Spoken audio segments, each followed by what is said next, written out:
On May 8, 2026, US President Trump ordered the Department of War to post 162 declassified UAP files on a public website, war.gov/UFO.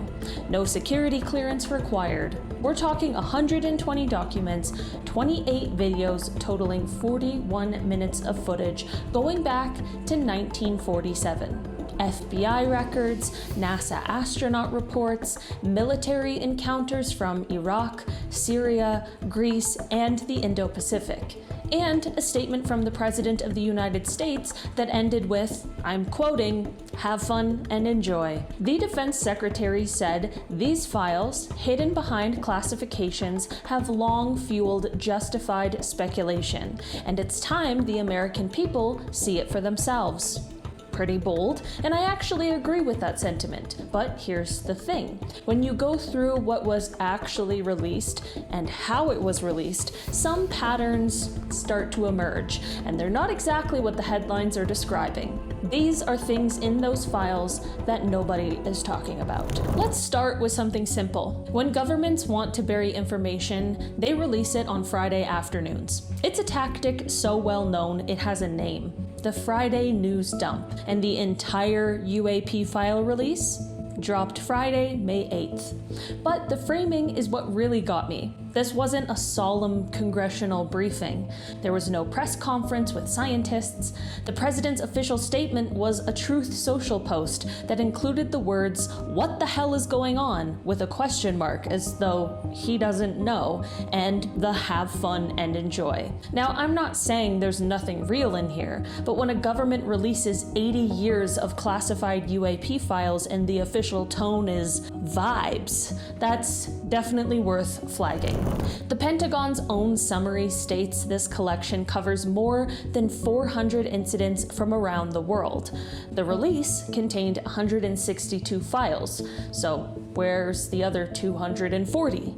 Now, they did say more files are coming on a rolling basis. Okay, fine, but there was zero explanation of which incidents were held back or why. No index, no roadmap.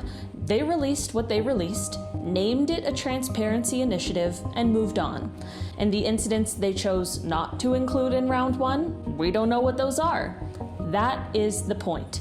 Maybe I'm being cynical, maybe the rest of the files are just still being reviewed, but some of them aren't coming out, and those might be the most interesting ones. In 2013, a squadron of FA-18 jets off Virginia Beach encountered a cluster of objects former Navy Lieutenant Ryan Graves described as a dark gray or black cube inside a clear sphere.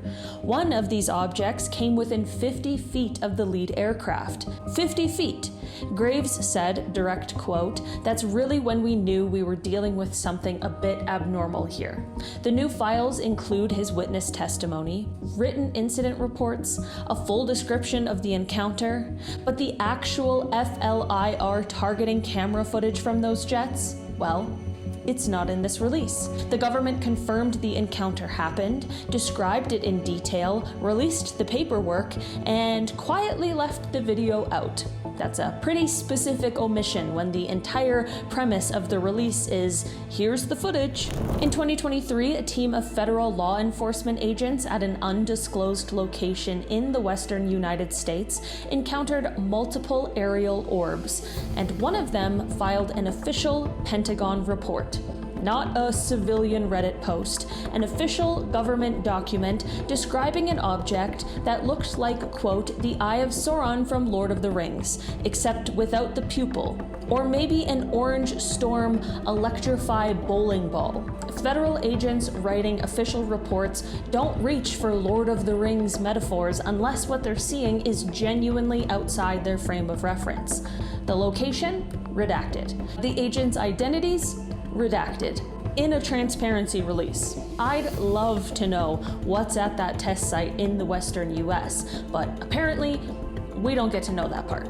On New Year's Day 2024, US military infrared sensors tracked a football-shaped object with 3 fin-like projections, one pointing straight up, 2 angled down at 45 degrees, over the Indo-Pacific. It was visible for exactly 9 seconds, and then it was gone. The infrared sensor was still running. The object didn't fade out. It departed at a speed the sensor couldn't track. And the official Pentagon commentary on this footage? None. Not "we think it was X," not "still under review," just raw footage dropped into a public database with zero context.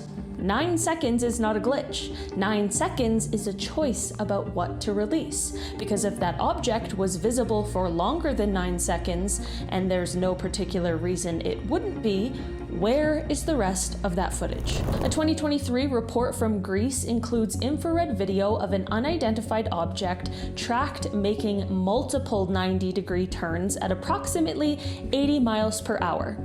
80 miles per hour isn't fast by aircraft standards, but a 90-degree turn at that speed with no deceleration generates g-forces that would destroy a human pilot and structurally compromise most known unmanned platforms.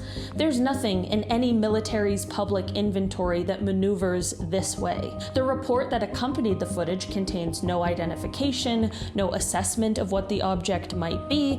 It just describes the physics of what happened and leaves it there, which is kind of wild because describing impossible physics and then offering no analysis isn't really transparency. It's just documentation of something that they can't describe. One of the more unexpected files in this release is a photograph from the Apollo 17 mission, December 1972. It shows 3 distinct dots in a triangular formation photographed from the surface of the moon. Now, the government actually acknowledges this photo has been released before, but their own caption on the newly released version reads, "New preliminary US government analysis suggests the image feature is potentially the result of a physical object in the scene." I mean, that is the government saying in a document they released publicly that an unidentified triangular formation photographed on the moon might be a physical object. They didn't say what kind of object. They said they're doing a new review of the original film. And then the document just moves on. If there's even a grain of truth to what that reanalysis might find, it would mean the government has been sitting on photographic evidence of something anomalous in lunar orbit since 1972.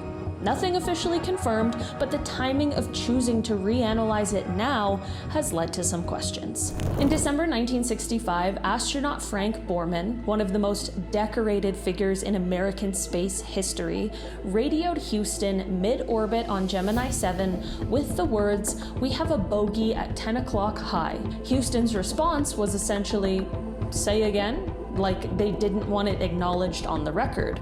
Borman repeated it, described hundreds of small particles and one larger unidentified object moving alongside the spacecraft. The newly released files include a handwritten note from a NASA official. At the top, it reads UFO sighting by Borman. Beneath it is a transcript of that same official preparing a press statement where he carefully describes it as particles and an unidentified object. Not a UFO, not a bogey, just an object. That semantic shift was deliberate, and the handwritten note proves they knew exactly what language they were walking back. The US Indo-Pacific Command submitted a 2024 report to AARO, the All Domain Anomaly Resolution Office, with 1 minute and 39 seconds of infrared footage of an unidentified aerial object aboard a military platform. AARO reviewed it and filed no identification. 1 minute and 39 seconds is a long time for military infrared to track something without identifying it. These systems are designed to classify aircraft, ballistic missiles, incoming threats. They're not running on consumer-grade cameras. And whatever this was, the most advanced aerial surveillance infrastructure on the planet tracked it for nearly 2 minutes and came back with nothing. Here is the one that I want to leave you with. Multiple major news outlets, NBC, CBS, Time Magazine, all led their coverage with some version of the same sentence. The documents don't suggest any wide-ranging government cover-up of extraterrestrial encounters. Now, Think about that from a different angle. If you were managing an 80-year-old cover-up and decided to release some files publicly, would you include the ones that confirmed it? No. You'd release footage interesting enough to look credible, but just blurry enough, just brief enough to not be conclusive. You'd release raw data with no analysis. You'd let the public draw their own conclusions from 9-second infrared clips and redacted test site reports. You'd drop it on a Friday afternoon and tell everyone to have fun. 170 files, 0 explanations, 0 identifications, 0 accountability for what any of it means.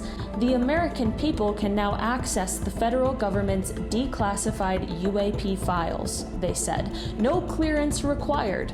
But access to raw footage with no analysis and no follow-up isn't really transparency, it's more like the appearance of transparency, and those are very different things. The more interesting question is, what aren't they showing us? And why does what they did show us seem specifically designed to raise questions without answering a single one? All right, guys, that has been our list for today. Thanks so much for checking it out. I've been your host today, Leila Kozlowski, and I'll see you again soon. Bye! I think he was probably in one of the videos. I don't know.